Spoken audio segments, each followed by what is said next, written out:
Hi guys, welcome back to Swatra Kitchen. Today recipe high protein, tasty and healthy weight loss, cheesy garlic broccoli sweet corn pepper lunch bowl అయితే ఎలా చేసుకోవాలో ఈరోజు వీడియోలో చూపించేస్తాను. Taste అయితే సూపర్గా ఉంటుంది. సింపుల్గా వెయిట్ లాస్ అవ్వాలనుకున్న వాళ్ళు ఆఫ్టర్నూన్ లంచ్కి ఇలా సింపుల్ బౌల్ని చేసుకొని తినండి.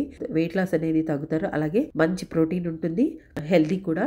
పిల్లల లంచ్ బాక్సుల్లో కూడా సింపుల్గా చేసుకోవచ్చు. ముందుగా బ్రోకోలీ స్వీట్ కార్న్ ఉడికించిన రైస్ని తీసుకోవాలి. బ్రోకోలీని చిన్న చిన్న పీసెస్గా కట్ చేసుకొని ఒక బౌల్లో వేసి పక్కన పెట్టుకోండి. గ్యాస్ మీద ఒక ప్యాన్ పెట్టి అందులోకి వాటర్ పోసి బబుల్స్ వచ్చేటప్పుడు 1 టేబుల్ స్పూన్ సాల్ట్, అలాగే బ్రోకోలీ పీసెస్ని స్వీట్ కార్న్ కూడా 1 కప్పు వరకు వేసుకొని ఒక 10 నిమిషాలు ఉడికించండి. తర్వాత జల్లెడలో వేసేసి వడకట్టేసి పక్కన పెట్టుకోండి. ఇప్పుడు ప్రోటీన్ కోసం నేనైతే మ్యారినేట్ చేసిన చికెన్ని తీసుకుంటున్నాను. మీరు కావాల్సింటే ఎగ్స్ని కూడా తీసుకోవచ్చు. ఇప్పుడు గ్యాస్ మీద ప్యాన్ పెట్టి అందులోకి బట్టరు, ఒక 2 టేబుల్ స్పూన్ ఆయిల్ వేసుకొని ఆల్రెడీ మ్యారినేట్ చేసిన చికెన్ బ్రెస్ట్ పీస్ని కూడా పెట్టేసుకొని మూత పెట్టి 2 సైడ్ ఫ్లిప్ చేసుకుంటూ ఎర్రగా రోస్ట్గా ఫ్రై చేసుకొని ఒక సర్వింగ్ ప్లేట్లోకి తీసుకోవాలి. గ్యాస్ని మీడియం ఫ్లేమ్ మీద పెట్టి ఫ్రై చేసుకోవాలి. ఇప్పుడు మరొక ప్యాన్ని గ్యాస్ మీద పెట్టి అందులోకి చిన్న బటర్ ముక్క, 3 టేబుల్ స్పూన్ ఆయిల్ వేసుకొని వేడెక్కిన తర్వాత 1 టేబుల్ స్పూన్ సన్నగా కట్ చేసుకున్న గార్లిక్ని, 1 ఆనియన్ని సన్నగా కట్ చేసింది, 2 పచ్చిమిర్చిని సన్నగా చాప్ చేసింది వేసుకోండి. అలాగే ఉడికించిన బ్రోకోలీ స్వీట్ కార్న్ వేసుకొని 10 నిమిషాల పాటు హై ఫ్లేమ్ మీద టాస్ చేసుకోండి. తర్వాత ఇందులోకి రుచికి తగినంత సాల్ట్, 1/2 టేబుల్ స్పూన్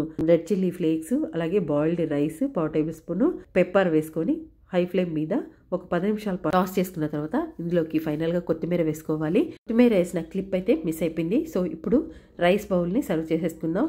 ఒక ప్లేట్లోకి బ్రోకలీ రైస్ని పెట్టేసుకోండి. అలాగే ఫ్రై చేసుకున్న బ్రెస్ట్ పీస్ని చిన్న చిన్న పీసెస్గా కట్ చేసి పెట్టేసుకోండి. లెట్యూస్ ఉంటే కూడా పెట్టేసుకొని, అలాగే టమాటా పీసెస్ కూడా పెట్టేసుకొని తందూరి మైనస్ని వేసేసుకొని సర్వ్ చేసుకుంటాం. నిజంగా సూపర్ టేస్టీగా ఉంటుంది. సో డైట్ చేసేవాళ్ళు తప్పకుండా ఈ రైస్ బౌల్ని అయితే ట్రై చేయండి.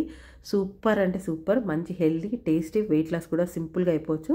సో మీరు కూడా తప్పకుండా ఈ రైస్ బౌల్ని ట్రై చేసి హై ప్రోటీన్ లంచ్ బౌల్ అయితే రెడీ అయిపోయింది. సో మీరు కూడా తప్పకుండా ట్రై చేయండి. మీకు ఎలా వచ్చిందో కామెంట్ చేయండి. వీడియో నచ్చితే లైక్ చేయండి, షేర్ చేయండి. Thanks for watching.